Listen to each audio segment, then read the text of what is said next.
இந்த நல்ல காலை வேளையில் நாங்கள் துதிக்கிறோம், உண்மை நாங்கள் ஆராதிக்கிறோம். தேவரே, எங்கள் மத்தியிலே நீர் ஆசீர்வாதத்துக்காக நன்றியாக எங்களோடு கூட நீ பேச போகிறேன். அடியே நீ மறைத்து நீ வெளிப்படும்படி சொல்லிக்கிறோம். கேட்கிறதுக்கு உணர்வு தாரும் ஆண்டவரே, வாழ்வதற்கு கிருபை தாரும். உங்களுடைய கருத்தில் இந்த வேலையை ஒப்பு கொடுக்கிறோம். இயேசுவின் நாமத்தில் பிதாவே, ஆமென். ஹல்லேலூயா. திரும்ப சந்தோஷமா இருக்கீங்க? ஒரு 3 பேரா? சந்தோஷமா இருக்கிறதுக்கு நம்மளுடைய சாய்ஸ். எத்தனை பேர் நம்புறீங்க? பைபிள் என்ன சொல்லுது? கர்த்தருக்குள் எப்பொழுதும் எப்பயாவது சொல்லி விட்டுருக்கா. எப்பொழுதும் அது எப்படி இருக்க முடியும்? அது எப்படி இருக்க முடியும்? பாசிபிலிட்டி இருக்கா? இல்லைன்னா பைபிள் பொய் சொல்லாது. எத்தனை பேர் சொல்றீங்க? கர்த்தர் பைபிள் பொய் சொல்லாது. அப்ப சந்தோஷமாக இருக்க முடியும். கர்த்தர் நல்லவர். ஆமென். வரலையா? டவுட் இருக்கா?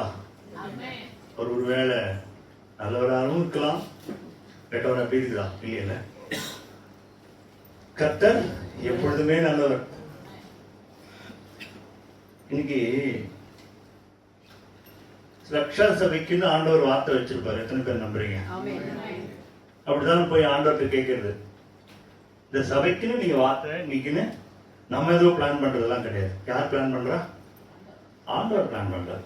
ஏன்னா அவருடைய சபைக்காக அவர் வார்த்தையை வைத்து அநேக சபைகளே இதே இதுதான். தேவன் எப்போதுமே நல்லவரா இருக்கிறார்.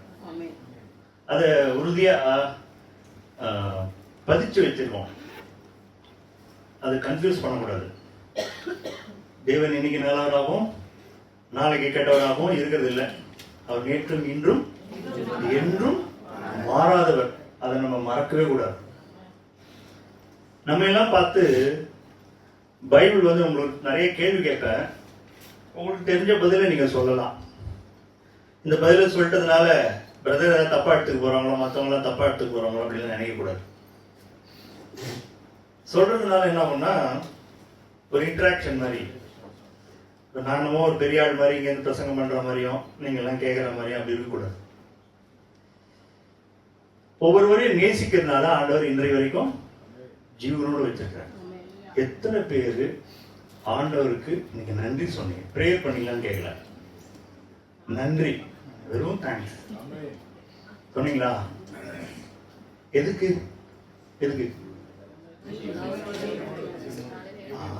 இன்னைக்கு உயிரோடு வச்சிருக்க ஃபர்ஸ்ட் அது. அதுக்கப்புறம் நீங்க வேற எதுக்கெல்லாம் தேங்க்ஸ் சொன்னீங்கன்னா அது போனஸ். கர்த்தருக்கு தேங்க்ஸ் சொன்னா ரொம்ப பிடிக்கும். தேங்க்ஸ் சொல்றதுன்னா அது ஒரு ஆட்டிடியூட், அது ஒரு கேரக்டர். தேங்க் பண்றோம் எப்போதுமே ஹம்பிளா இருப்போம். கரெக்டா இல்லையா? நம்ம ஹம்பிளா இருக்கோம் அப்படின்னா நம்ம நன்றி செலுத்துறது மூலமா நிறைய விஷயங்கள் பார்க்கலாம். டேக் இட் ஃபார் கிராண்டட் மாதிரி. ஏதாவது ஒன்று கிடைச்சதுன்னா அமைதியா இருந்தீங்கன்னு வச்சுங்களேன். எனக்கு இது I am deserved for this, இது எனக்கு உரியது அதனால கட்சிது அப்படின்னு சொல்றீங்களா? நீங்க பெருமைக்காரனா இல்ல தாழ்மை விடுவானா? என் பையன்கிட்ட பேசியிருந்த போது ஜெபம் பண்ணியா அப்படின்னு கேட்டேன். இல்லை. அப்புறம் ஒன்று சொன்னேன், நம்ம ஜெபம் பண்ணல, ஆண்டவருக்கு நன்றி செலுத்தலை இன்னைக்கு அப்படின்னா என்ன சொல்கிறோம்னா ஆண்டவர்கிட்ட இன்டைரக்ட்லி என்ன சொல்கிறோம் சொல்லுங்க. நீங்கள் இல்லைன்னா கூட பரவாயில்ல, எனக்கு நான் பார்த்துக்கிட்டேன், நீங்கள் ஒன்றும் பெருசாக ஒன்று எனக்கு ஒன்றும் பண்ணுற போகிறதில்ல, நேற்றுக்கு இருந்த மாதிரி தான் இன்றைக்கி இருக்க போகிறேன். உங்களுக்கு டைம் பண்ணாட்டான்னு இப்போ எனக்கு கார் ஓட்ட தெரியும், நான் படிச்சிருக்கேன், எனக்கு அனுபவம் இருக்குது, எனக்கு சம்பாதிக்க தெரியும், நான் பார்த்துப்பேன் என் குடும்பத்தை அப்படிலாம் நீங்க சொல்லாம சொல்றீங்க. இது இவ்வளோ அர்த்தம் இருக்குது. வெறுமனே அவரை கண்டுக்காம நீங்க உங்க வேலைக்கு போனீங்கன்னு வச்சுங்களேன், இதுக்கு பின்னாடி என்ன இருக்கு? இவ்வளோ பெரிய மீனிங். ஒத்துக்கிறீங்களா இல்லையா? ஆண்டவரை கண்டுக்காம போனீங்கன்னா எத்தனை பேருக்கு ஆண்டவர் மேல ரெக்ரெட் இருக்கு, அதாவது வருத்தம் இருக்கு. என்ன இப்படி வச்சிருக்கிறாரு, இந்த பிரதருக்கு இருக்காது, அவருக்கு இருக்கவே இருக்காது. ஒரு கையை ஒண்ணு வெட்டினா கூட கம்முன்னு இருப்பாரு. அவர்கிட்ட கத்துக்க வேண்டியது நிறைய விஷயம். பட் நார்மல் பீப்புள் நம்புற மாதிரி அவர் கூட தான் நல்லா இருக்கணும். ஆர்டினரி பீப்புள் நம்பலாம்.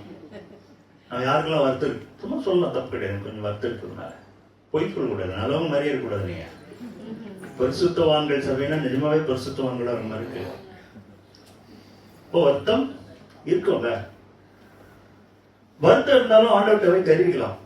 ஆண்டவரே, இந்த காரியத்துல நீங்க எனக்கு இவ்வளோ நேரம் பதில் கொடுக்கலையே, எவ்வளவு நாளா எனக்கு நீங்க பதில் கொடுக்கலையே, அதை பாசிட்டிவா தான் சொல்லணும். எவ்வளவு ஜெபம் பண்றோம், கண்டுக்கவே மாட்டாரு. இப்படி கூடாது. அவருக்கு தெரியவே தெரியாதா? பார்த்து தானே இருக்காரு எங்க வீட்டை, நடக்கிறதெல்லாம் தெரியாது அவருக்கு. இப்படியா இருக்காது, அப்படி இருக்கக்கூடாது. வருத்தம் தெரிவிக்கலாம். ஒரு அப்பா கிட்ட பாசிட்டிவான வருத்தத்தை தெரிவிக்கலாம். அது கர்த்தர் வந்து தப்பா எடுத்துக்க மாட்டார். மோசே கூட தான் பைபிள்ல போட்டிருக்கு, அவனோட சாந்த குணமுடையவன் இல்லைன்னு போட்டிருக்கு. ஆனா கோவப்பட்டானே, கோவப்பட்டா எரிச்சலானா, நானா பெத்தேன் ஒரு இடத்துல கேட்கிறான். உங்க ஜனங்களை நானா பெத்தேன் இந்த வார்த்தையில கேட்டிருக்கீங்களே, நான் எதுக்கு தூக்கி சொல்லணும், நானா அப்பனா அப்படின்னு மோசை கேட்டிருக்க. அதுக்கெல்லாம் ஆண்டவர் கோச்சிக்கல. யோபு கூட தான் ஆரம்பத்துல அவர் வாயினால எந்த பாவம் செய்யல. அப்புறம் கொஞ்சம் கொஞ்சமா ஒரு 10வது சாப்டருக்கு மேல போங்க அவருடைய கதை. இப்படி பேசுறாருன்னு தெரியும். என் நாளை சபிக்கிறேன், அவர் நேரில் வந்தா அவர் கூட வழக்காடுவேன். யார் இவருக்கு போய் அவர்கிட்ட வழக்காடுவாராம், பண்ணுவேன், அப்படிலாம் பேசலாம். அப்போ நம்ம ஆண்டவர் கூட இருக்கிற உறவு ரொம்ப முக்கியம். எத்தனை பேர் ஆமென் சொல்றீங்க? உறவு இல்லாதது செத்தது மாதிரி. எத்தனை பேர் சொல்றீங்க? இப்ப நமக்கு ஒரு 4 பிள்ளை இருக்கு, டெய்லி அந்த பிள்ளைகள் நம்ம கூட பேசிட்டு இருந்தா தானே உறவு. எத்தனை பேர் ஒத்துக்கிறீங்க? அதை இல்ல நல்லா பெத்து வளர்த்து படிக்க வச்சு தூரதேசத்துக்கு போயாச்சு, கண்டுக்கவே இல்லை, கான்டாக்டே கிடையாது, உங்களுக்கு எப்படி இருக்கும்? இருந்தா என்ன, செத்தா என்ன, அப்படி சொல்லணும் தோணும். மைண்ட்ல எப்படி இருக்கும்? அப்படிதான் இருக்கும். அதாவது மீனிங் என்னன்னா, இருந்தாலும் இல்லாட்டாலும் ரெண்டும் ஒண்ணு தானே. வெரி சிம்பிளா யோசிச்சுப்பாரு. செத்து போயிருந்தாலும் அவன் பேச மாட்டான், இப்பயும் பேசல, ரெண்டும் ஒண்ணு தானே. அதனாலதான் வந்தவொடனே கேட்டேன், நீங்க நன்றி சொன்னீங்களா? நன்றி சொல்லலைன்னா நீங்க பயங்கர பெருமைக்காரன். நான் தான் கேட்டேன் பையனை பார்த்து, ப்ரே பண்ணியான்னு கேட்கல. ப்ரே பண்றதுன்றது ஒழுங்கு, அது பெரிய விஷயம். அதுல துதி இருக்கு, ஆராதனை இருக்கு, மற்றவங்களுக்காக ஜெபிக்கிறது இருக்கு, எத்தனையோ இருக்குதுங்க. ஆனா ஒன்னே ஒண்ணுதான், எழுத ஒண்ணு என்ன சொல்லிருக்கலாம்? இன்னைக்காவது தயவு செஞ்சு சொல்லலைன்னா சொல்ல கத்துங்க. பிரதர் இப்படி சொல்றாருன்னு நினைக்காதீங்க. காத்தால் எழுந்தோடனே யாருக்கு குட் மார்னிங் சொன்னோம்? ஜீசஸ் குட் மார்னிங் சொன்னா ஏத்துக்க மாட்டாரா? கண்டிப்பா ஏத்துப்பாரு, சந்தோஷப்படுவார் ரொம்ப. முதல் நாள் பேசுறது யாரு கூட பேசணும்? ஆண்டவரோட first appointment. There is no disappointment. எப்படி ஆண்டவரோட அப்பாயின்மெண்ட் இருந்தா அதான் நல்லவர். அவர் நல்லவர்னு நான் எப்படி தெரியுமா புரிஞ்சுக்கிட்டேன்? எனக்கு எல்லாம் ஆசீர்வதிச்சதுனால நல்லவர்னு புரிஞ்சுக்கல. என்னுடைய தீமையிலையும் அவர் எனக்கு உதவி செய்யறாரு, அப்படிதான் நல்லவர்னு புரிஞ்சுக்கிறேன். கர்த்தர் நல்லவர் என்பதை நீங்கள் ருசித்து பாருங்கள்.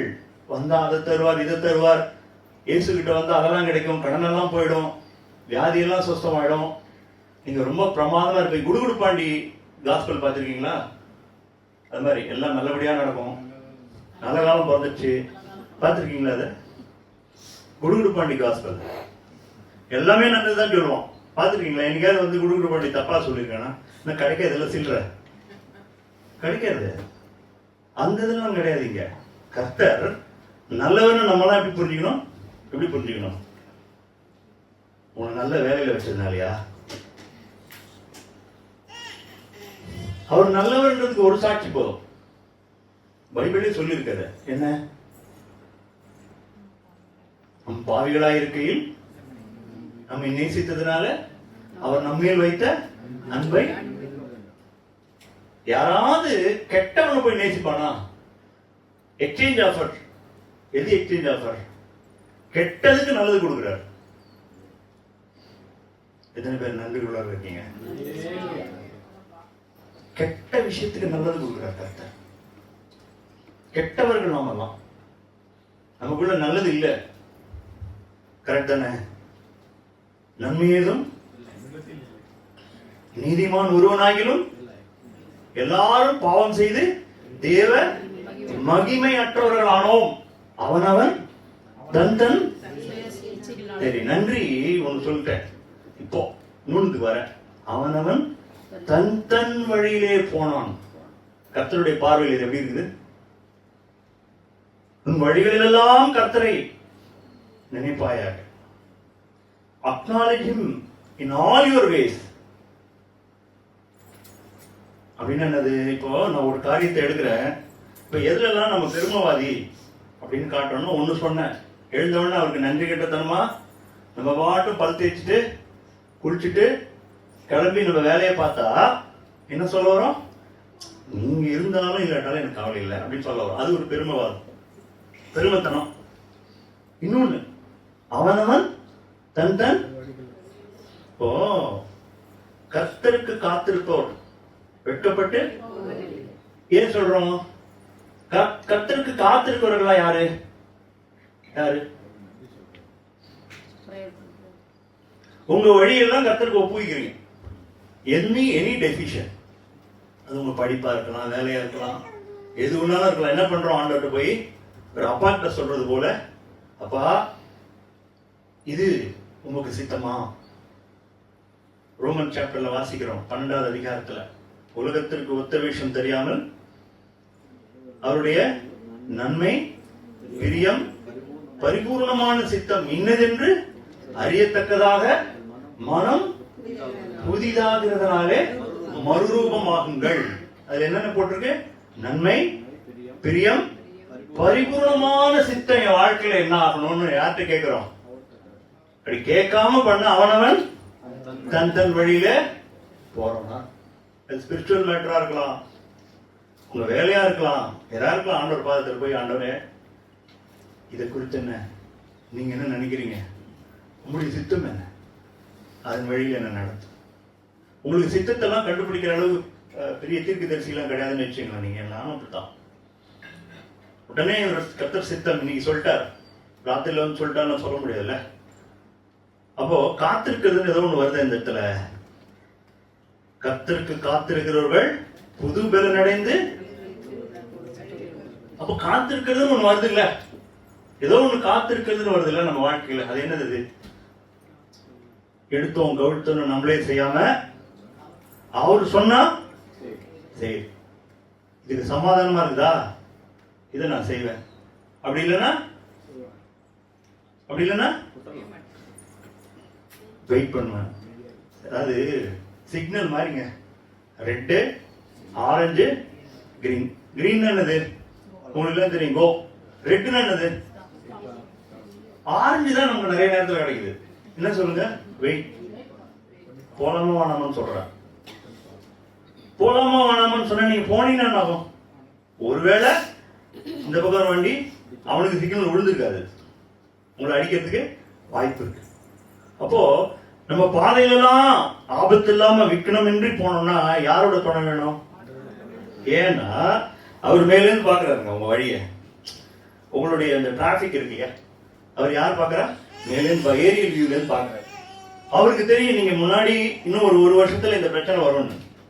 கர்த்தருக்கு தெரியும். போலாமா வேணாமான்றத அவர் முடிவு பண்றாரு. இப்போ இந்த மதிக்கிற தன்மையை சொல்றேன். அப்போ பெருமையா இருக்கிறவன் என்ன பண்ணுவோம்? அவர் சொல்றத அவருக்கு வெயிட்டே பண்ண மாட்டான். கேட்க மாட்டான்றது வேற, கேட்க மாட்டான்றது வேற. இயேசு சொன்னாரு, பிதா செய்கிறதை காண்கிறதுவோ அதையே குமாரனும் செய்வார். தாமாய், அதுதான் இன்னொரு முக்கியமான விஷயம், தாமாய் ஒன்னும் செய்ய மாட்டார். நம்ம தாமா தான் நிறைய செய்யும். அதான் நம்ம வாழ்க்கையில நிறைய பிரச்சனை. மனுஷனுடைய முக்கியமான ப்ராப்ளம் என்ன கண்டுபிடி சொல்லி தெரியுமா உங்களுக்கு? மனுஷனுடைய மிக முக்கியமான ப்ராப்ளம் ஏதாவது சொல்லுங்க பார்க்கலாம். அதாவது பாயிண்ட் வேற முக்கியமான ப்ராப்ளம் சொல்லுங்க பார்க்கலாம்.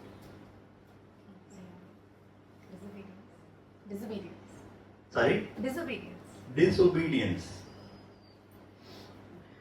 கொஞ்சம் க்ளோஸா வரீங்க.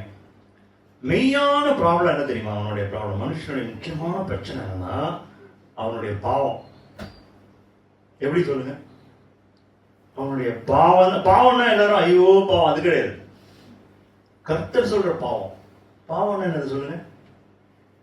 இப்பதானே சொன்னேன். என்ன சொன்னேன்? அவனவன் தேவ மகிமையற்று போயிட்டோம். அதாவது ஆண்டவர், இப்போ ஆண்டவர் இப்படி இருக்காருங்க. ஆண்டவர் இப்படி இருக்காரு. ஆண்டவர் இப்படி இருக்கும்போது நம்ம என்ன பண்றோம்னா அவரை விட்டுட்டு அவனவன் அவர் பேக்ல இருக்காரு. நீங்க எப்படி இருக்கீங்கன்னா அபவுட் டர்ன்ல அவரை விட்டுட்டு எப்படி போறீங்க? அவன் வழியில போறேன். ஆண்டவர் இப்படி நிக்கிறாருன்னு வச்சுங்களேன். இப்படி கற்பனை பண்ணுங்க. ஆண்டவர் இப்படி நிக்கிறாரு, நான் அவருக்கு முன்னாடி நின்னா அவரை நான் பாக்குறேன், அவர்கிட்ட பேசுறேன். இப்படி திரும்பிட்டேன். திரும்பினோன்னு என்ன பண்றோம்? அவன் வழியில போறான். தேவ மகிமை. இப்போ இப்படி திரும்பினா ஆண்டவர் பக்கத்துல க்ளோஸா வர முடியும். இப்படி திரும்பி போனா அவர் விட்டு தூரமா போக முடியும். நான் சொல்றது புரியுதா உங்களுக்கு? இதை கற்பனை பண்ணி பாருங்க. இப்போ ஆண்டவர் விட்டு போறதுதான் பாவமே. ஆண்டவரை விட்டு எந்த விதத்திலையும் போறதுதான், விசுவாசத்திற்குள் வராதது எல்லாமே பாவம். பாவம்ன்றது நமக்கு நிறைய பேருக்கு என்னன்னே தெரியல.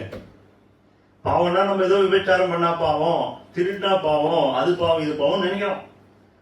நிஜமாவே பாவம் என்னன்னா ஆண்டவர் விட்டுட்டு போறது.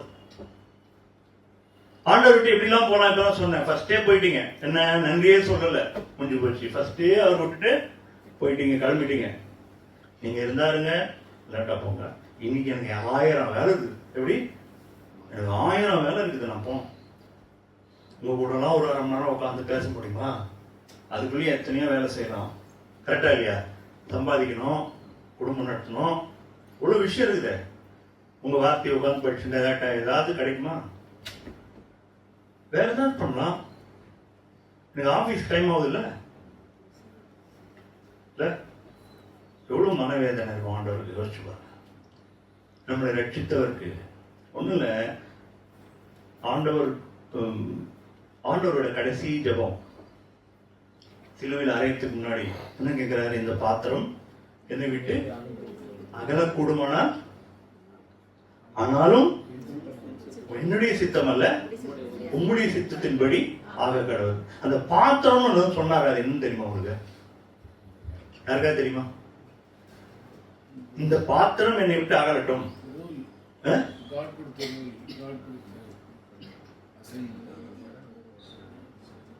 அந்த பாத்திரம் என்னை விட்டு போட்டோன்னு ரொம்ப சீரியஸா ஒரு விஷயத்த சொல்றாரு. பர்டிகுலர் விஷயம். இது தயவு செஞ்சு எங்க வாழ்க்கையில விட்டுறாதீங்க, எனக்கு வேணாது, என்னால தாங்க முடியாதுன்ற அளவுக்கு இருக்கிறாரு. எது சொல்லுங்க? இன்டைரக்டா சொல்றீங்க நீங்க. அதாவது சிலுவையில் அறையும் பொழுது நமக்கு ஒரு வசனம் போட்டிருக்குது, ரொம்ப அருமையான வசனம். இயேசு நமக்காக பாவமானார், பாவியானார்னு போல. இப்ப அதான் பாவம். இப்ப பாவத்தை பார்க்க மாட்டாத சுத்த கண்ணனை போட்டிருக்காரு. அதாவது இந்த பாவத்தை வெறுக்கிறவர் ஆண்டவர். அதாவது பாவன எல்லாம் சொல்லியாச்சு, கீழ்ப்படியாமை சொல்லியாச்சு, அவர் விட்டு போறது சொல்லியாச்சு, அவர் மதிக்காது சொல்லியாச்சு, எல்லாம் சொல்லியாச்சு. இது என்னது பாவம்னு சொல்றாங்க. அப்போ இயேசுவே பாவமானார். அப்போ பிதாவோட இருக்க முடியுமோ? கொஞ்சம் வச்சு பாருங்க. அப்போ பரிசுத்த ஸ்தலத்துலதான் பிதா இருக்கிறாரு. பரிசுத்த ஸ்தலத்துல பாவம் பண்ண ஏஞ்சல் என்ன பண்ணார்? வெளியே தோத்துறார். அப்போ இயேசுவே பாவம் ஆயிட்டார். புரியுதப்போ? இயேசுவே நமக்காக பாவம் ஆயிட்டாங்க. இப்ப பிதாவும் அவரும் ஒன்னா இருக்க முடியுமா? பிதா கைவிட்ட நிலை. சிலுவையில 3 மணி நேரம் பிதாவுக்கு அவருக்கும் சம்பந்தமே கிடையாது. கோடானு கோடி வருஷங்கள், இன்ஃபைனைட் இயர்ஸ் அவரோடு கூட ஒன்னா இருந்தவர். நமக்காக என்ன, ஒரு டிஸ்கனெக்ஷன் உண்டாகுது, தொடர்பு கட்டாகுது. அதுக்கு ஒரு சின்ன ஒரு எக்ஸாம்பிள் சொல்லட்டுமா? எப்படி தொடர்பு கட்டாச்சுன்னு. தேவனே தேவனே அது வரைக்கும் பிதான்னு பேசிட்டு இருந்தவர் எப்ப தேவனே சொல்றாரு? அப்போ ஆண்டவர்கிட்ட போய் கேட்டா ஆண்டவர் என்ன தெரியுமா சொல்றாரு? இந்த பாத்திரம், இப்போ பிதாவும் அவரும் பேசிக்கிறாங்கன்னு வச்சுக்கோங்க. இன்னும் ஒரு கற்பனை, யாரும் இயேசுவும் பிதாவும் பேசிக்கிறாங்க. இப்ப இந்த பாத்திரம் என்னை விட்டு அகரட்டும் அப்படின்னு சொல்லும்போது, அப்போ பிதா இப்படி சொல்லியிருக்கலாம், நீ எந்த பாவமே செய்யல, உனக்கு பரலோகம் திரும்பி வந்துடலாம் நீ. ஆனா ஒண்ணு மட்டும் பிரச்சனை வரும். உன்னை நம்பி இருக்கிறானே அவன் நரகத்துக்கு போயிடுவான், பரவாயில்லையா? அப்ப ஆண்டவர் என்ன சொல்லியிருப்பார்? இயேசு என்ன சொல்லியிருப்பார்? இல்ல நான் ஏத்துக்கிறேன், அவன் சாக கூடாது சொல்லியிருப்பார மாட்டார். அந்த இடத்துல ஒவ்வொருத்தரையும் நீங்க உங்களை போட்டு பாருங்க, உங்களை நீங்க போட்டு பாருங்க. இயேசு என்ன சொல்லியிருப்பார்? இவனுக்காக இவளுக்காக ரத்தம் செஞ்சேன், உயிரை கொடுக்க தயாரான. இல்லைன்னா இந்த ஆத்மா எங்க போயிடும்? நரகத்துக்கு போயிடும். அப்படி கற்பனை பண்ணி பாருங்க, இயேசு நிஜமாவே நேசிப்பீங்க. அதனாலதான் அவரு இந்த பாத்திரத்தை ஏத்துக்கிறார். ஒவ்வொரு ஆத்மாவையும் நேசிக்கிறதுனால. அதனாலதான் ஆண்டவர் சொல்றாரு, மனுஷன் உலகம் முழுவதையும் ஆதாயப்படுத்தினாலும் கர்த்தர் பார்வையில் என்னோட ஆத்மா எப்படி இருக்கு? ரொம்ப காஸ்ட்லி, ரொம்ப காஸ்ட்லி, விலை மதிக்க முடியாத அளவுக்கு பாக்குறாரு. அதனால தன் ஜீவனையே கொடுக்குறாரு. ஏன் அவன் ஒண்ணு சொன்ன, மனுஷனுடைய முக்கியமான பிரச்சனை பாவம்னு. ஏன் அந்த பாவத்தை தொலைக்கிறதுக்கு தான் இயேசுவை கீழே இறங்கி வர வேண்டியது போட்டிருக்கு. மத்தேயுல நீங்க வாசிப்பீங்க, அவருடைய நாமம் அவருக்கு இயேசு என்று பெயரிடுவாயாக, அவர் தம் ஜனங்களின் பாவங்களில் இருந்து கரெக்டா சொல்லணும் ரட்சிப்பார். பாவங்களை மன்னிக்கிறதுக்காக வரல, அவரு மன்னிக்கிறதுக்கு மாத்திரம் வரல, ரட்சிப்பதற்காகவும் வரல. மன்னிக்கிறதுனா ரட்சிக்கிறதுனா தெரியுமா உங்களுக்கு? மன்னிக்கிறதுனா ரட்சிக்கிறதுனா, உங்களுக்கு ஒரு பிள்ளை இருக்கான், பையன் இருக்கிறான், நீங்க சொல்றீங்க, டேய் ரோட்ல பள்ளம் இருக்குடா, போகாத விழுந்துருவ அப்படின்னு சொல்றீங்க. பையன் என்ன பண்றான்? நீங்க சொல்றதே கேட்காம, ஆண்டவர் சொல்றது நம்ம கேட்காத மாதிரி அவன் என்ன பண்றான்? பள்ளத்துல விழுந்துட்டான். அப்பா ஓடி வராரு, அப்பா சாரிப்பா, நீங்க சொன்னதை கேட்கவே இல்லை, ஐ forgive you, be there அப்படின்னு சொல்லுவாரு. அப்பா என்ன பண்ணுவாரு? ஒண்ணு மன்னிச்சுட்டப்பா, நீ அங்கே இரு. குழியிலிருந்து அது பேர் தான் ரட்சிக்க. ஆமென் சொல்லலாமா? அது பேர் தான் ரட்சிக்கிறது. இன்னைக்கு நம்ம பாவங்களை மன்னித்தாரா ரட்சிக்கிறாரா? நம்மளுடைய பழைய பாவங்கள் எல்லாம் மன்னிச்சுட்டார். எத்தனை பேர் ஆமென் சொல்லலாம்? சொன்னீங்கன்னா ஆண்டவர் ரெகக்னைஸ் பண்ணி உங்களை ஆசீர்வதிப்பார். இல்லைன்னா நீங்க நம்பலன்னு அர்த்தம். என்னுடைய எல்லா பாவங்களையும் ஆண்டவர் மன்னித்தார். ஆமென் சொல்லுங்க. ஒரு பாவம் கூட இல்லாம மன்னிச்சுட்டார். கர்த்தர் உங்களை ரட்சிக்கிறார். எப்படி ரட்சிக்கிறார்? எப்படி ரட்சிக்கிறார்? திருப்பி குழியில விழக்கூடாது தானே பையன்? விழணுமா? சொல்லுங்க, அதுக்கு சவுண்டே வரமாட்டேங்குது. விழக்கூடாது இல்ல குழியில.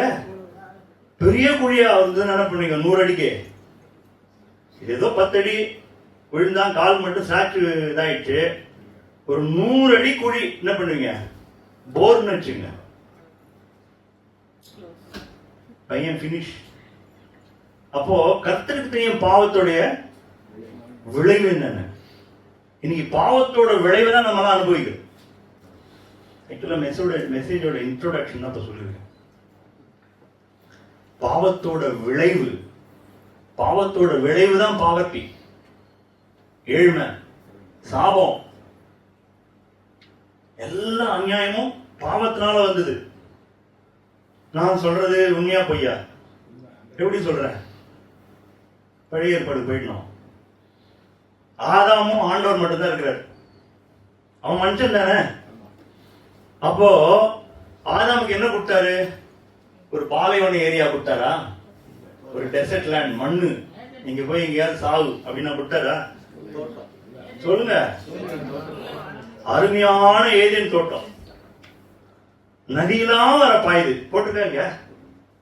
சகல விருட்சங்கள் இருக்கு, இருக்கா இல்லையா? கனிகள்லாம் இருக்குது, இருக்கா இல்லையா? பகலில் குளிர்ச்சியான வேளையில ஆண்டவர் அங்க வந்தார். வெதர் எப்படி இருக்கு? நைட்டுன்னு சொல்லல, அப்போ வெதர் எப்படி இருக்கு? நல்லா இருக்கு. எந்த இடத்துல எதை ஆதாம் கொண்டு போய் வச்சாரு? அருமையான ஒரு ஹில் ஸ்டேஷன் மாதிரி ஒரு அருமையான ஒரு இடத்துல வச்சிருக்க. இப்போ ஆதாம் பாவம் செஞ்சான். என்ன செஞ்சான்? அவன் நிலைமை எப்படி இருக்கு? அப்புறம் ஆதாமும் ஏவாளும் நிர்வாணிகளா இருந்தார்கள். எப்படி இருந்தார்கள்? நிர்வாணிகளா இருந்தார்கள். அப்ப அவர்களுக்கு கூச்சம் இருந்ததா? பைபிள் வாசிச்சிருக்கீங்களா? எத்தனை பேர் வாசிக்கல? கை தூக்கிடாதீங்க. அப்போ ஆதாமும் ஏவாளும் நிர்வாணிகளா இருந்த போது கூச்சம் இல்ல. பாவம் செஞ்ச உடனே என்னாச்சு? எப்படி வந்தது? நீங்க யோசிச்சிருக்கீங்களா? அது நீங்க கூட பாவம் செஞ்சிட்டீங்கன்னா குற்ற உணர்வு உங்களுக்குள்ள வருதா இல்லையா? இந்த கூச்சங்கிறது இப்படி வச்சுங்க. ஒரு மெச்சூரிட்டி ஆகிற வரைக்கும் குழந்தை வந்து நிர்வாணமா இருந்தா கூட வீட்டுல ஜாலியா சுத்தி சுத்தி வரும். கரெக்டா ஒரு 10 வயசு வச்சுக்கங்களேன். அதுக்கு மேல ஆனவொன்னா அந்த குழந்தைக்குள்ள என்ன வரும்? இந்த இதுதான் வச்சுங்க, இதை வச்சுங்க. அவன் மெச்சூர் ஆயிட்டான்னு வச்சுங்க. இப்ப கூச்சம் வந்தவொடனே அவன் வந்து யார்கிட்ட விலகி ஓடணும்? ஆதாமே ஆதாமேன்னு கூப்பிட்டாரு. அப்ப கூப்பிடுறவர் என்ன பண்றாரு? டெய்லி அவன் கூட ஒரு டிஸ்கஷன், ஒரு பேச்சுவார்த்தை, கன்வர்சேஷன் என்னன்னா வச்சுக்கலாம். ஃபெலோஷிப்பு, ஜாலியா விளையாடுறது, எது ஒன்றும் வச்சுக்கலாம். அப்ப ஆண்டவர் எப்படி இருந்திருக்காரு? அவன் கூட நார்மலா பேசுவார். அப்போ இன்னொன்று நிறைய கற்பனை பண்ணி பார்ப்பேன். மிருகங்கள்லாம் கூட்டு வந்து ஆதாம் அதற்கு என்ன பெயர் வைப்பானோ என்று கர்த்தர் பார்த்தார். எப்படி இருக்கு? இப்படி வெயிட் பண்றார். எல்லா அனிமல்ஸும் வருது, யானை, ஒட்டகச்சிவிங்கி, புலி எல்லாம் வருது. அவன் நேம் வைக்க வச்சு இவர் என்ன பண்றாரு? சந்தோஷப்படுறாரு. அப்ப பாருங்களேன், அவருடைய மைண்டு பாருங்க, ஆண்டோட மைண்டு. இப்ப மிருகங்கள்லாம் வருது, அவன் பேர் வைக்கிறான், வெயிட் பண்ண, அதுவே அதற்கு பெயர் ஆயிட்டு. எவ்வளவு ஃப்ரீடம் பாருங்க. அப்போ ஆதாமும் ஏதேன் தோட்டத்துல ஆதாமோடு ஆண்டவர் எப்படிப்பட்ட உறவுல இருந்தார்? முகமுகமாய் பேசுற ஒரு உறவு. கரெக்டா இல்லையா? அது இப்ப இருக்கா உங்களுக்கு? எனக்கும் சொல்லுங்க. அதே ஆண்டவர் தானே. சொல்லுங்க, நேற்றும் இன்றும். அந்த ஆதாம் கூட இருந்த ஆண்டவர் வேற, இப்ப இருக்கிற ஆண்டவர் வேறையா? அதே ஆண்டவர் தானே. ஏன் அந்த ஆதாமுக்கு இருந்த தொடர்பு உங்களுக்கு எனக்கு இல்ல? ஏதோ ஒண்ணு உள்ள வந்துச்சு, ஏதோ ஒண்ணு உள்ள வந்துச்சு. ஆதாம் பரிசுத்தமா இருந்தான், கூச்சம் இல்ல, அந்த குற்ற உணர்வு இல்ல, பரிசுத்தமா இருந்தான். ஆதாமே ஆதாமே நீ எங்கே இருக்கிறாய்? ஆண்டவருக்கு தெரியாது எங்க இருக்குது. ஓடி ஒழிஞ்சுக்கிறான் மரத்து பின்னாடி போய். ஏதோ ஆண்டவர்கிட்ட எங்க மறைக்கணும்? அத்தியிலையெல்லாம் போட்டு மறைக்கிறான். இன்னைக்கு நம்ம நிலைமை இருக்குது. கர்த்தர்கிட்ட போக முடியல. நாம் தைரியமாய் கிருபாசன தண்டையில சேரக்கணும். எப்படி அந்த தைரியம் வந்தது? யார் மூலமா வந்தது? ஒருத்தர் உங்களுக்காக சிலுவையில் அறை உண்டார அந்த நிலைக்கு கொண்டு போறாங்க. எந்த நிலைக்கு? ஆதாம் இருந்த நிலைக்கு உங்களை கொண்டு போறாங்க. எத்தனை பேர் அல்லேலூயா சொல்லலாம்? ஆதாம் இருந்த நிலைக்கு கொண்டு போறார். இவர் இரண்டாம் ஆதாம். அவர் தன்னுடைய ஜனங்கள் அழிந்து போறதை பார்த்து மனசு தாங்க முடியல, கண்ணீர் விடுறாரு ஆண்டவர். இயேசு கூட நிறைய பேர் தரிசனத்துல பார்த்தவங்க என்னதான் சொல்றாங்க, இயேசு கண்ணீர் விட்டதை நான் பார்த்தேன், கண்ணீர் விடுறதை பார்த்தேன். நான் தரிசனத்தில் நான் பார்த்தது கிடையாது. ஆனா ஆண்டவர் கூட ஜெபிக்கும் போது அவர் பாரத்தோடு இருக்கிறது தெரியுது. அவர் ஒன்றும் ஹாப்பியா இல்லை. எத்தனை பேரை ரட்சிக்கலான்ற வேதனையோடு உட்கார்ந்து இருக்கிறது தெரியுது. நம்ம குறித்து மிக பாரத்தோடு உட்கார்ந்து இருக்காரு, அழுதுகிட்டு இருக்காரு. என் பிள்ளை இதுல இருந்து வெளியே வர மாட்டானா, என் பிள்ளை பரிசுத்தம் ஆக மாட்டானா அப்படின்ற வேதனையின் துக்கத்தில் ஆண்டவர் உட்கார்ந்துருக்கார். Is not happy about this. ஒன்னு சொல்ற, நிறைய விஷயங்களை நம்ம மாற வேண்டியது. இங்க ரெண்டு விஷயம் பேசணும் தான் வந்தேன். நீதிமான்கள், பைபிள் யாரெல்லாம் நீதிமான்னு சொல்லுது? எத்தனை பேர் நீதிமான்கள்? கை தூக்குங்க பார்க்கலாம். நம்மலாம் நீதிமான்கள் தான். ஏன் சொல்லுங்க, தைரியமா சொல்லணும், நாம் நீதிமான்கள் ஆக்கப்பட்டிருக்கோம். ரோமங்க வாசிங்க, அவருடைய ரத்தத்தினாலே நாம் நீதிமான்கள் ஆக்கப்பட்டிருக்கோம். இல்லைன்னா நம்மளுடைய நிலைமை என்ன? நம்ம ஆத்மா எங்க போனோம்? உங்களை நரகத்துக்கு போகாதபடி ஒருத்தர் காப்பாத்தினார்ல, அந்த நரக வேதனை அனுபவிச்சார்ல, அவருக்கு நன்றி உள்ளவரா நம்ம இருக்க வேணாமா? அவரை நினைக்க வேண்டாமா? அவர் சொல்றபடி கேட்க வேண்டாமா? இதுவரையும் நான் இருந்துட்டேன் வாழ்க்கையில, இதுவரையில் எப்படி இருந்துட்டேன்? நன்றி கெட்டவனா இருந்து போயிட்டேன். அவர் சொல் பேச்சு கேட்கல, அவர் விட்டு போனவனா இருந்துட்டேன். பைபிள் ஒரு வசனம் இருக்கு தெரியுமா? மனம் திரும்புங்கள். சூப்பர் வேர்டு தமிழ்ல. இங்கிலீஷ்ல ரிப்பெண்டன்ஸ் எல்லாம் போட்டிருக்கு. இந்த வார்த்தை எப்படி இருக்கு? மனம். இப்ப நான் முன்னாடி சொன்னேன்ல, ஆண்டவர் உட்கார்ந்து இருக்காரு, நம்ம எப்படி போனோம்? இப்படி ரிவர்ஸ். அவர் திருப்பி இப்படி போறோம் நம்ம. ஆனா என்ன ஆச்சு? இப்போ ஆண்டவர் என்ன சொன்னார்? அபவுட்டன் திருப்புறாரு. அவர் நோக்கி வா, பரிசுத்தமாகவன் இன்னும் பரிசுத்தமாகட்டும். அவர் தம்முடைய முகத்தை நம்மீது பிரகாசிக்க பண்ணி. என் முகம் அந்த பக்கம் இருந்தா எங்கேருந்து பிரகாசிக்கிறது? அவரை பார்க்கும்போது நான் பிரகாசிக்கும். மோசே போய் அவரை தரிசிச்சா அவர் முகத்தை, மோசே முகத்தையே பார்க்க முடியலங்க. மோசையோட முகத்தை என்ன போட வேண்டியது? திற போட வேண்டியது. அவன் முகத்தை பார்க்க முடியல, எல்லாரும் கண்ண மூடிக்கிறாங்க. அது ஒரு லைட் மாதிரி அடிக்குது. இன்னைக்கு உங்க முகம் பிரகாசிக்கணும், கர்த்தர் உங்களை அவரை போல மாத்தணும் அப்படின்னு நினைச்சீங்கன்னா எங்க போகணும்? இந்த பக்கம் உலகம், இந்த பக்கம். இவங்கெல்லாம் வழி தப்பி ஏகமாய் கெட்டு போனார்கள். அவனவன் தன் வழியிலே போனான். எங்க போனான்? எங்க போனவன்? உலகத்தை நோக்கி போனான். ஆண்டவர் சொன்னார், ஒருவன் உலகத்தை நேசித்தால் அவனிடத்துல பிதாவின். உலகத்தை நேசிக்கிறதுனா என்னது? அடுத்த கேள்வி கேட்கிறேன், சொல்லுங்க. இப்போ உலகத்தை நேசிக்கிறதுனா என்னது? உலகத்தையும் அதில் உள்ள உலகத்தின் மீதும் அதில் உள்ள இவள் மீதும் நீங்கள் அன்பு கூறாதிருங்கள். ஒருவன் உலகத்தில் அன்பு கூர்ந்தால் அவனிடத்திலே. உலகத்தில் அன்பு கூறுதுன்னா என்னது? உலகத்தின் மீது அன்பு கூர்ந்தால் ஏன் தேவனோட அன்பு நமக்குள்ள இருக்கிறது இல்ல? இப்பதானே சொன்னேன்.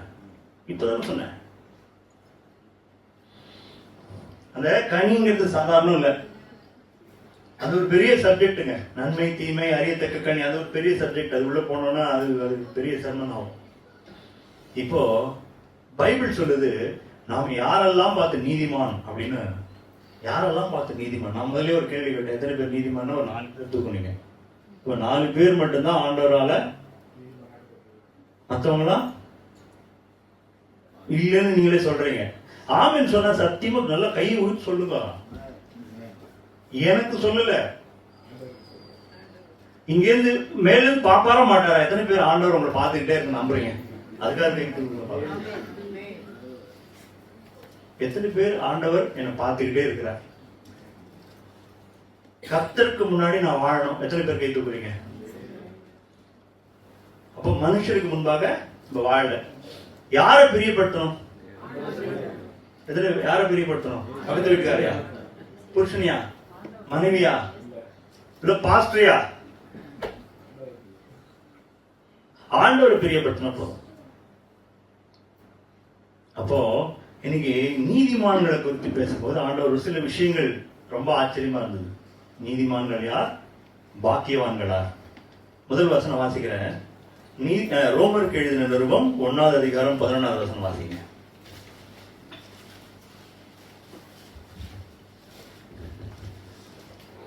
உங்களிலும் என்னிலும் உள்ள விசுவாசத்தினால் உங்களோட கூட நானும் ஆறுதல் அடையும்படிக்கும் உங்களை காண வாஞ்சியா இருக்கிறபடியினாலே எவ்விதத்திலாவது நான் உங்களிடத்தில் வருகிறதற்கு தேவனுடைய சித்தத்தினாலே. எந்த வசனம் வாசிக்கிறீங்க?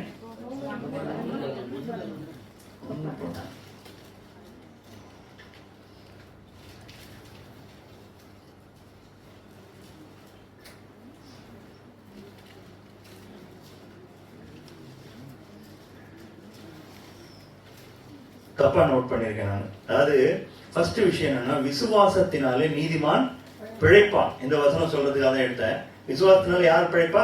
1:17 விசுவாசத்தினாலே நீதிமான் பிழைப்பான் என்று எழுதியிருக்கிறபடி. அப்போ 1:17 சொல்லப்பட்டபடி நீதிமான் எதுல பிழைப்பானா? நீங்களும் நானும் எதுல பிழைக்கிறோம்? பொய் சொல்லக்கூடாது. நான் சம்பாதிக்கிறதுனால பிழைக்கிறேன் சொல்லுங்க. ஒண்ணு லைனா. பக்கத்து வீட்டுக்காரர் காசு கொடுத்ததுனால பிழைக்கிறேன், நேற்று கடன் வாங்கி வந்ததுனால பிழைக்கிறேன், இல்ல நான் சேர்த்து வச்சதுனால பிழைக்கிறேன் சொல்லுங்க பார்க்கலாம். இல்ல.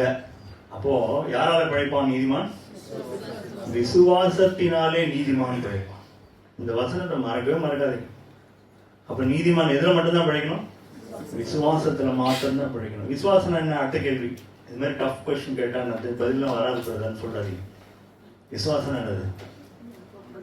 நம்பிக்கை என்ன? பயங்கர டஃப்பான கொஸ்டின் தான். விசுவாசம், நம்பிக்கை, அன்பு.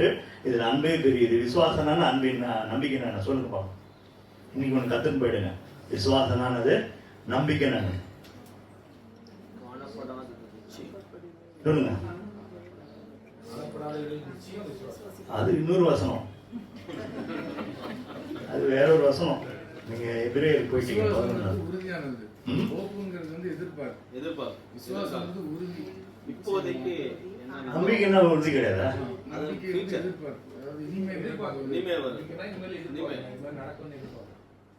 அதுல இருந்தாலும் எல்லாம் போலாமா? அப்புறம் எப்படி அவர் நம்பி இருக்கிற ஆனந்த பாக்கியம்னு போட்டிருக்கேன். அவர் நம்பி இருக்கிற ஆனந்த பாக்கியம்னு போட்டிருக்கேன். அப்போ இந்த உறுதி என்னது? அப்போ அப்ப நாளைக்கு உங்களுக்கு வேலை கிடைக்கணும் விசுவாசிக்கிறது எப்படி? அதுல ஒரு விசுவாசம் வருது இல்ல? ஏற்கனவே ஆண்டவர் உங்களுக்காக மரித்தார், விசுவாசிக்கிறீங்க, ஓகே. நாளைக்கு உயிரோடு இருப்பீங்களா மாட்டீங்களா? இருப்பேன், விசுவாசிக்கிறேன் சொல்றீங்களா இல்லையா? விசுவாசம்னா ஆக்ஷன் இருக்கணும், கீழ்ப்படிதல் இருக்கணும். எப்படி விசுவாசம் என்ன இருக்கணும்? கீழ்ப்படிதல் இருக்கணும். இப்ப நாளைக்கு மழையே பெய்யலுங்க, நாளைக்கு மழை பெய்ய போகுதுன்னா நீங்க வீட்டுல இருந்து குடை எடுத்துன்னு போனீங்கன்னா அர்த்தம் வானத்தெல்லாம் பார்த்துலாம் எடுக்கல, நீங்க மழை வர போகுது அப்படின்னு விசுவாசிக்கிறீங்க, கொடை எடுத்துக்கிட்டு போவீங்க. அப்ப கொடை எடுத்துட்டு போற ஆக்ஷனுக்கு பேர் என்னது? வசனம் இருக்கு. பிசாசுகளும் நடுங்குகின்றன.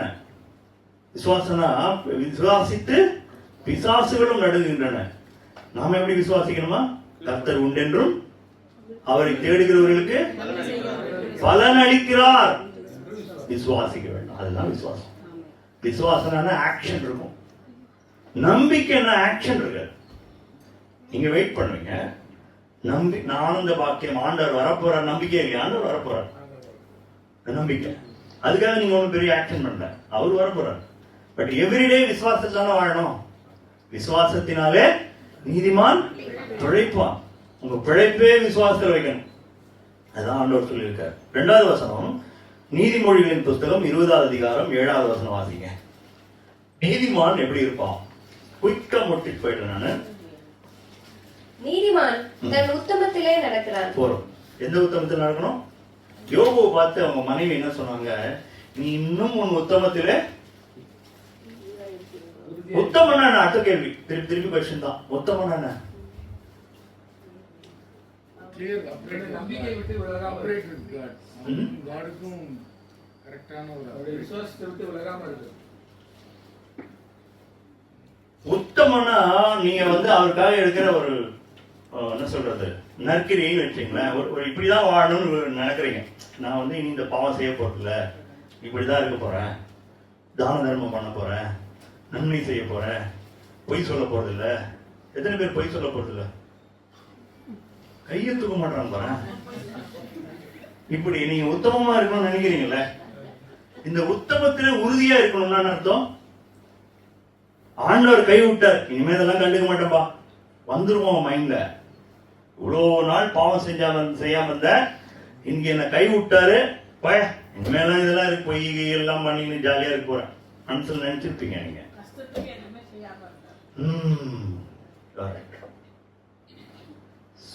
உங்களுடைய மோசமான நிலையையும் நீங்க ஆண்டவருக்காக முடிவெடுத்தீங்களோ அதுல உறுதியா இருந்தீங்கன்னா அதிலே உத்தமத்திலே நடப்பதுன்னு. இதுதான் உத்தமம். நீங்க உத்தமத்தை மெயின்டைன் பண்றீங்க, கர்த்தருக்காக கர்த்தர் என்னதான் உங்க வாழ்க்கையில் அனுபவிச்சாலும் நான் விட மாட்டேன்பா, பொய் சொல்ல மாட்டேன்பா, உண்மையாதான் பார்ப்பேன், பரிசுத்தமா தான் இருப்பேன், இப்படி சொல்றீங்க பாத்தீங்களா? அதான் உத்தமத்தில் உறுதியா. நீதிமான் இருப்பான். அடுத்தது நீதிமானுடைய 100 குணாதிசயம் 4:18. நீதிமொழிகள் 4:18 எப்படி இருக்கும்? நீதிமான்களுடைய பாதை நடுப்பகல் வரைக்கும் அதிகமாய் பிரகாசிக்கிற சூரிய பிரகாசம் போல் இருக்கும். என்ன மீனிங் இது?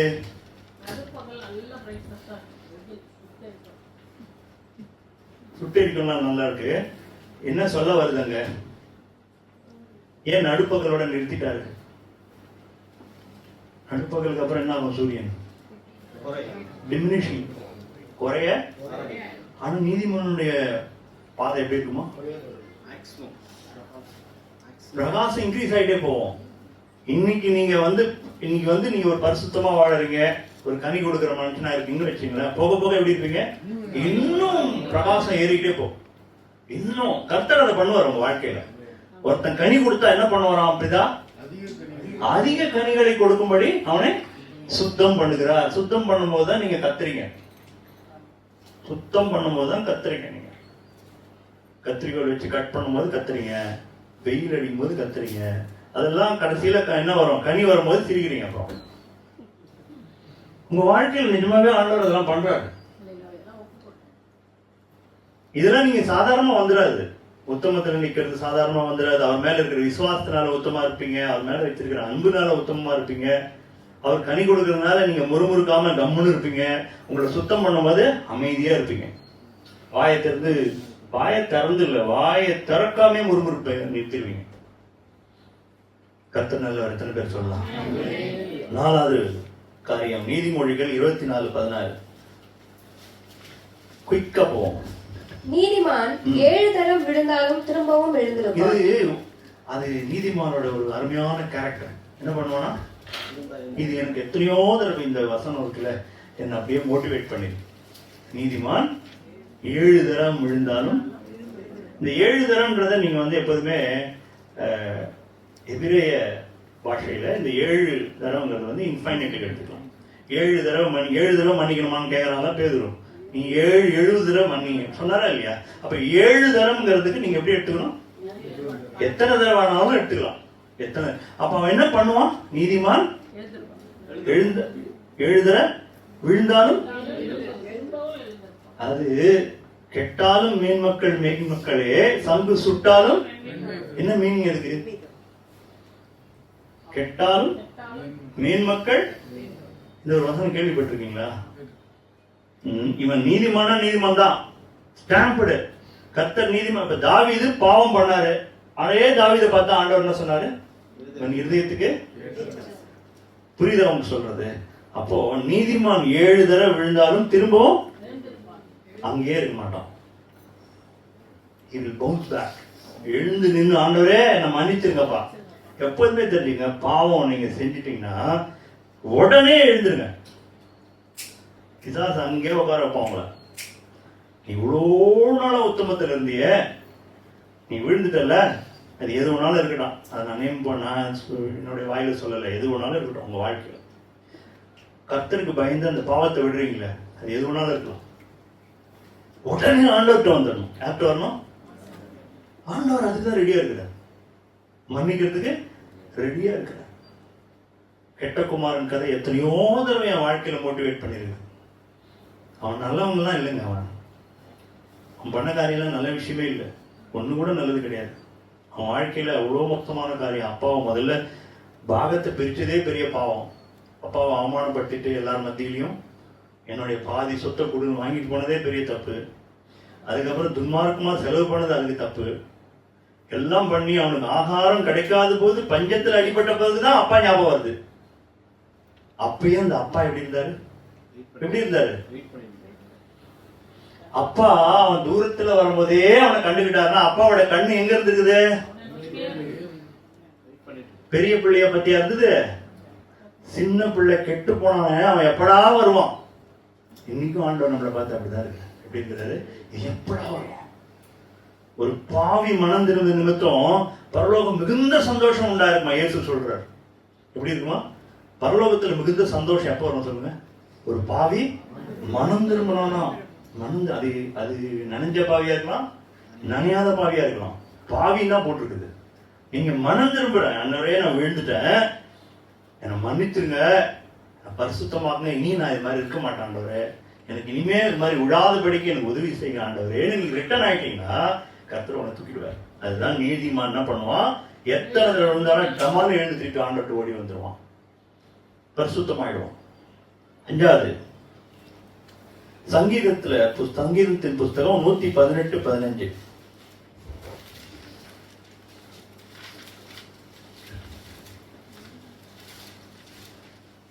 நீதிமான்களுடைய கூடாரங்களில் ரட்சிப்பின் கம்பீர சத்தம் உண்டு. என்னது அது?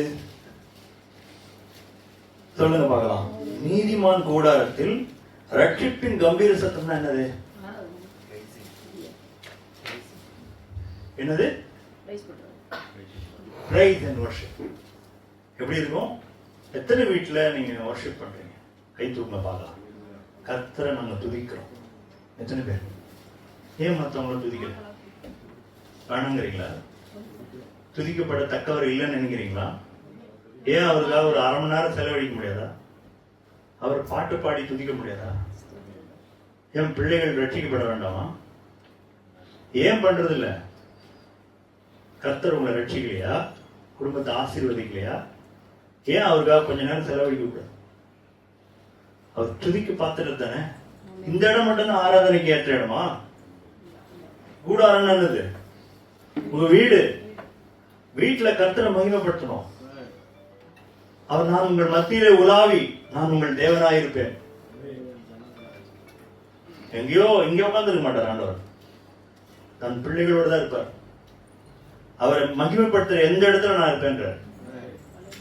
அது ரொம்ப முக்கியம். என்ன பண்ணுவான்? நீதிமான் கூடாரத்துல ரட்சிப்பின் கம்பீர சத்தம் இருக்கும். ஆறாவது விஷயம், நீதிமொழிகள் புஸ்தகம் 28:1.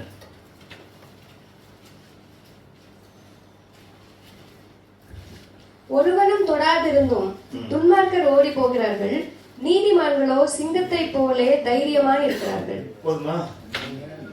எப்படி இருப்பாங்களா? சிங்கத்தை நீங்க பாத்திருக்கீங்களா? ஜூலியோ இல்லைன்னா டிவியோ பாத்திருக்கீங்களா? சிங்கம் எப்படி இருக்கும்? அது எப்ப பார்த்தாலும் அட்மையர் பண்ணுவேன். அதோடைய ஹைட் என்ன, அது அப்படி பார்க்கும் போது இப்படிதான் பார்க்காது. அது பார்க்கிற பார்வை என்ன, நீலாம் என்ன அப்படின்ற மாதிரி பார்க்காது. ஆமா, நீலாம் என்ன அப்படி அது பார்க்கற அதோடைய ஸ்டைல், அது நிக்கிறது, அது நான் அப்பதான் பார்க்கறேன். சிங்கம்னு போடுற யூத ராஜ சிங்கம்லாம் பாடுறேன். சிங்கம் நிஜமான கம்பீரத்தை நீங்க பார்த்தா தெரியும். நீதிமானுடைய ஒரு குவாலிட்டி என்ன? சிங்கம் மாதிரி தைரியமா இருப்பான். கொரோனா வந்துடும் டிவியை போட்டு பார்க்க மாட்டான். 5000 ஏறிச்சா 6000 ஏறிச்சான்னு. 6000 ஏறிச்சா 7000 ஏறிச்சா அவன் பார்த்துட்டு போட்டான். நீங்க ஏன் பாக்குறீங்க? இன்னைக்கு எவ்வளவு பெரிய ஏறி இருக்குது, முன்ன மாதிரி வந்துருமோ, திருப்பியும் ஹாஸ்பிட்டல் போகணுமா, மாஸ்க் மாட்டணுமா, ஐயோ செத்து போயிடுவோமோ, நாளைக்கு என்ன ஆகுமோ, வெக்கக்கேடு ஆண்டவர் கூட இருக்கிறதுக்கு. அதுக்கு வேற ஏதாவது தெய்வத்தை வணங்கிட்டு போலாம். ஓப்பனா சொல்றேன், இவர் கூட இருக்கணும்னா தைரியமா இருக்கணும். சிங்கத்தை போல இருப்பாங்களாம் தைரியமா, என்ன வந்தாலும் கவலையே பட மாட்டாங்க. உண்மையா சொல்றேன், உங்களுடைய சந்தோஷம் எங்க தெரியுமா இருக்குது? நம்பிக்கையிலே. ஆண்டவர் மீறி ஒண்ணும் நடக்காதுப்பா. அதுதான் உண்மையான தைரியம். எப்படி? என் ஆண்டவர் மீறி ஒண்ணும் என் வாழ்க்கையில் கெட்டது நடக்கவே நடக்காது. எத்தனை பேர் ஆமென் சொல்றீங்க? அதுதான் உண்மையான நம்பிக்கை, அதுதான் உண்மையான தைரியம். மிகுந்த பலனுக்கு ஏதுவான உங்களுடைய தைரியத்தை விட்டு விடாதீர்கள். தைரியம் சொதக்கிறத இது பண்றதுக்கு தான் பிசாசு ட்ரை பண்றான். என்ன பண்றான்? உங்க தைரியத்தை குறைக்கணும், உங்களை விட வைக்கணும், சோர்வடைய செய்யணும். எத்தனை பேர் டிப்ரெஷனுக்குள்ள போவீங்க? அப்படி சோர்ந்து அப்படி இருப்பீங்க. ஐயோ வாழ்க்கை இப்படி ஆகிப்போச்சு, முகம்லாம் தொங்கி போய். எத்தனை பேர் இருப்பீங்க? கை தூக்கிடாதீங்க. டிப்ரெஷன்ல இருந்தா அது என்னன்னு தெரியுமா? அது ஒரு பாவம். அது ஓப்பனா சொல்றேன். அது நீங்க அதை எக்ஸ்கியூஸ்லாம் கிடையாது, பாவம். நிஜமா சொல்றேன், கர்த்தருடைய பார்வையில அவர் இன்சல்ட் பண்ற மாதிரி. அதாவது அவர் பக்கத்துல இப்ப ஒண்ணும் இல்ல, இப்ப பிரைம் மினிஸ்டர் பக்கத்துல இருக்கிறாருன்னு வச்சுங்களேன், அவருக்கு எல்லா பவரும் இருக்கு. ஓகே, எல்லா பவரும் இருக்கு. அவர் சொல்றாரு, நான் பாத்துக்கிறேன் லைஃப, பிள்ளைகளுக்கு எல்லாம் வேலைலாம் நான் தந்துடுவேன், எல்லாம் நான் பாத்துக்கிறேன், ஒரு நாள் கூட உனக்கு செலவுக்கு பிரச்சனையே இருக்காது, ஹாஸ்பிட்டலா பெரிய ஹாஸ்பிட்டல் இருக்கு நான் பார்த்து இப்படின்னு ஒரு பிரைம் மினிஸ்டர் உங்க ஃப்ரெண்டுன்னு வச்சுங்களேன். அப்போ நீங்க எப்படி இருப்பீங்க சொல்லுங்க? ஒரு கவுன்சிலர் தெரிஞ்சாலே உங்களை பிடிக்க முடியாது. எனக்கு அந்த கவுன்சிலர் தெரியும், இந்த எம்எல்ஏ சொல்லிட மாட்டீங்களா? சும்மா பேச்சுக்கு தான் ஆண்டவர் ஆண்டவர் வேண்டியது. எப்படி? சும்மா பேச்சுக்கு தான் கர்த்தர் கர்த்தர் கர்த்தர் தேவன் அப்படின்னு சொல்ல வேண்டியது. தனிப்பட்ட வாழ்க்கையில் போனா ஓரமா உட்கார்ந்து இருக்க வேண்டியது. எலியா மாதிரி அதுக்கு முன்னாடி நாள் வரைக்கும் தான் அமகலம் பண்ணிட்டு வரான், 700 பேர் சாவச்சிட்டு வரான். அடுத்த நாள் பார்த்தா என்ன கொண்டு போட்டுருக்கோன்றான், ஓரமா உட்காந்து என்ன விட்டுருக்கோம், நான் ஓடிடுறேன், அந்த பொம்பளை என்ன துரத்துறான்றான். எந்த பொம்பளை? ஜெசபெல். ஒரு பொம்பளை பார்த்து பயந்து ஓடுறான். அதுக்கு முன்னாடி 700 ஆம்பளைங்களை வெட்டி போட்டான். தைரியமான ஆள். அவன மாதிரிலாம் இருக்கிறதுக்கு நம்ம ஆண்டவர் அழைக்கல. இன்னைக்கு தைரியம் வேணும். பஞ்ச காலத்திலும் திருப்தியாக்க ஆண்டவர், பஞ்ச காலத்திலையும் திருப்தியாக்குவார். அவர்கள் செருப்புலாம் பழமையா போல, அவருடைய ட்ரெஸ் பழமையா போல. அக்னி ஸ்தம்பம். எதுக்கு அக்னி ஸ்தம்பம் சொல்லுங்க பார்க்கலாம்? சொல்லுங்க. குளிர் லைட்டு, குளிர்ல இருந்து அனல், அப்புறம் வெளிச்சம். எதுக்கு மேகஸ்தம்பம்? வெயில இருந்து பாதுகாக்க. இதை விட என்னங்க வேணும் ப்ரொவிஷன்? டெய்லி மண்ணா, கல்ல அட்டா தண்ணி, வேற என்ன ப்ரொவிஷன் வேணும்? எல்லாத்தையும் ப்ரொவைட் பண்றேன்ற ஆண்டவர் உங்களுக்கு இருக்கிற. வேற என்ன வேணும் உங்களுக்கு? தைரியம் வேணாமா? அடுத்த பாயிண்ட், 7வது பாயிண்ட் கடைசியானது, சங்கீதம் 37:21. இன்னும் நிறைய பாயிண்ட்ஸ் இருக்கு, நம்ம இன்னொரு நாள் தியானிக்கலாம்.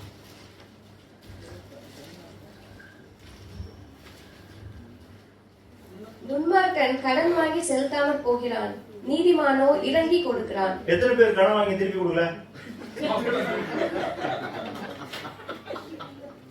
கை தூக்குவா. நான் கிரெடிட் கார்டு ஏமாத்திட்டேன், அவருக்கு ஒரு 50,000 ரூபாய் தரேன்னு அவர் கேட்கல, அதனால விட்டேன். அவர் ஒன்னும் கேட்கல பிரதர், கேட்டுருந்தா கொடுத்துருப்பேன். நான் ஒன்னும் அப்படிப்பட்ட ஆள்லாம் கிடையாது. கேட்க மறந்துட்டாரு, நானும் ஜாலியா இருந்துட்டேன். அப்புறம் எத்தனை பேர் கவர்மெண்ட் ஏமாத்திருக்கீங்க? கவர்மெண்ட் தானே அப்படின்னு ஏமாத்தினவங்க எத்தனை பேர்? எத்தனை பேர் கவர்மெண்ட் கிட்ட விட்டுருக்கீங்க? என்ன போட்டிருக்கு? துன்மார்க்கன் கடன் வாங்கி திருப்பி தரவே மாட்டான், இவன் இறங்கி கொடுக்கிறான். ஒரு இடத்துல கடன் கொடுக்கிறான்னு போட்டிருக்கு, ஒரு இடத்துல கொடுக்கிறான். நீங்க கொடுக்கிறவர்களாய் கர்த்தர் வைத்திருக்கிறார். நீயோ கடன் வாங்காதிருப்பாய். சொல்லுங்க. கடனாளியாய் இருப்பது அது ஒரு நல்ல விஷயம் இல்லை, அது ஒரு சாபக்கேடான விஷயம் தான். எப்போதும் நான் என் வாழ்க்கைய ஹோல் லைஃபும் கடன்லயே போகுது அப்படின்னு ரைட் இல்லை. ஆனா இதுல நான் நீதிமான பத்தி தான் பேச வரேன். நீதிமான் என்ன விஷயம் பண்றான்? இறங்குறது என்னது? இறங்கின்னு என்னது? இறக்கப்பட்டு கொடுப்போம். நூறு இடத்துல போட்டிருக்கு, சிறுமைப்பட்டவன் மேல் சிந்தை உள்ளவன் பாக்கியவான். சிந்தையா இருக்கும். துன்மார்க்கனோ அவர்களை பற்றி அறியான்னு போட்டிருக்கு. அப்படின்னா அர்த்தம் அவனை பத்தி கண்டுக்கவே மாட்டான். இவன் என்ன நினைப்பானா, என் வீடு வாழ்ந்தா மட்டும் பத்தாது, என்னுடைய சகோதரன் இருக்கிறான், அவன் கஷ்டப்படுறான், இந்த குடும்பம் வீணா போகுது, நான் என்ன பண்றது, என்னால முடிஞ்சதை நான் கொடுப்பேன் அப்படின்னு யார் இருப்பா? நீதிமான் இருப்பான். நீதிமான் தனக்கு கொஞ்சம் இருந்தா கூட பரவாயில்ல, அவனுக்கு கொடுப்போம். அதான் உண்மையான நீதிமான். நீதிமானுடைய குவாலிட்டிஸ் நிறைய இருக்குது. இன்னும் ஏகப்பட்ட பாயிண்ட்ஸ் இருக்கு. நீதிமானும் பாக்கியவானும் ரெண்டும் ஒண்ணுதான் ஆல்மோஸ்ட். இங்க பாக்கியவான் இயேசு ஆரம்பிக்கிறார் மத்திய சுவிசேஷத்துல.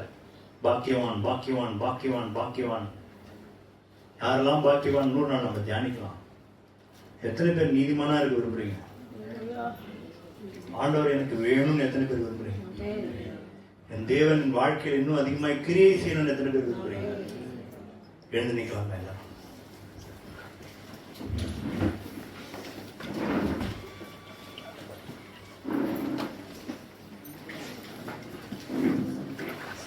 ஆண்டவருக்கு நேராக நம்முடைய இதயங்களை உயர்த்துவோம். கர்த்தர் நம்மோடு பேசியிருக்கிறார். நாங்கள் உங்களை விட்டு வழி விலகி இருந்தார். தேவரே, இந்த நாளில் நீர் எங்களோடு பேசியிருக்கிறீர்கள். ஆதாமோடு இருந்த அந்த உறவை எங்கள் வாழ்க்கையில திரும்பவும் கொண்டு வந்த எங்கள் இயேசுவை நாங்கள் விசுவாசிப்போம்.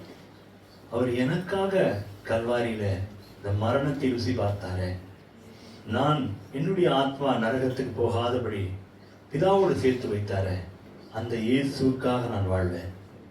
என் இயேசுவே என்னையும் பிதாவையும் சேர்த்து வைத்தார். என்னை நீதிமானாக்கி இருக்கிறாய். நீதிமான் ஆக்கப்பட்டதுனால அந்த நீதிமானுக்குரிய வாழ்க்கையை நான் வாழ்வேன். ஆமாண்டோரே, நாங்கள் ஏதோ கல்லையோ மண்ணையோ வேறு தெய்வங்களையோ நாங்கள் வணங்கலப்பா. ஜீவனுள்ள தேவனாகிய உண்மை நாங்கள் வணங்குறோம். எத்தனை பேர் சொல்லலாம்? ஆமாண்டோரே, ஜீவனுள்ள தேவனாகிய உண்மை. ஆண்டவரே, திரும்பவும் எங்களுக்கு இந்த ரட்சிப்பின் சந்தோஷத்தை கொடுத்திருக்கிறேன். இரக்கமாய் இருந்திருக்கிறேன். எங்கள் வாழ்க்கையில உண்மை போல மாற்றும்படி ஒரு சந்தோஷம், இருதயத்தில் எப்போதும் ஒரு சந்தோஷம், சமாதானம், மற்றவர்களை குறித்த ஒரு கரிசனை, ஏழைகளுக்கு இறங்குகிற ஒரு நல்ல ஒரு வாழ்க்கை. நீதிமான் பிரகாசிப்பது போல அந்த சூரியன் நடுப்பகல் வரைக்கும் பிரகாசிக்கிற பிரகாசம் போல ஒரு வாழ்க்கை. இந்த பொல்லாத இருளடைந்த உலகத்துல ஒரு சாட்சியுள்ள ஒரு வாழ்க்கை, இயேசுவை காண்பிக்கிற ஒரு வாழ்க்கை. ஆண்டவரே, இப்படிப்பட்ட ஒரு அருமையான வாழ்க்கையை நாங்கள் மிஸ் பண்ணவே மாட்டோம். அதை குறித்து நாங்கள் கொஞ்சம் சோர்வடைந்திருந்தா எங்களை மன்னிங்க. திரும்பவும் நாங்கள் எழுந்திருப்போம் ஆண்டவரே, திரும்பவும் முன்பாக எழுந்திருப்போம். நீதிமான் 7 முறை விழுந்தாலும் அவன் திரும்பவும் எழுந்திருப்பான் என்ற வார்த்தையின்படி நாங்கள் உம்மிடத்தில் ஓடி வந்துருவோம் ஆண்டவரே. உம்மிடத்தில் நாங்கள் வந்துருவோம். உம்முடைய முகத்தை எங்கள் மீது பிரகாசிக்க பண்ணும். எப்படி மோசையோட முகம் பிரகாசித்து ஜனங்களால் காணக்கூடாதபடி இருந்ததோ, அதே போல எங்களுடைய வாழ்க்கை பிரகாசிக்கட்டும் ஆண்டவரே. அநேகர் எங்களை பார்த்து தேவன் உங்களிடத்துல இருக்கிறார் என்று கண்டு உங்களிடத்துல வரட்டும் ஆண்டவரே. உங்களுடைய கரத்துல எங்கள் யாவரையும் ஒப்புக் கொடுக்கிற இந்த சபையை உங்களுடைய வார்த்தையினால் ஆசீர்வதித்தபடி நான் நமக்கு நன்றி செலுத்துகிறோம். சுத்திகரித்தபடி நான் நன்றி செலுத்துகிறோம். உங்களுடைய நாமம் மகிமைப்படுவதாக. இயேசு கிறிஸ்துவின் நாமத்தில் ஜெபிக்கிறோம் நல்ல பிதாவே. ஆமென்.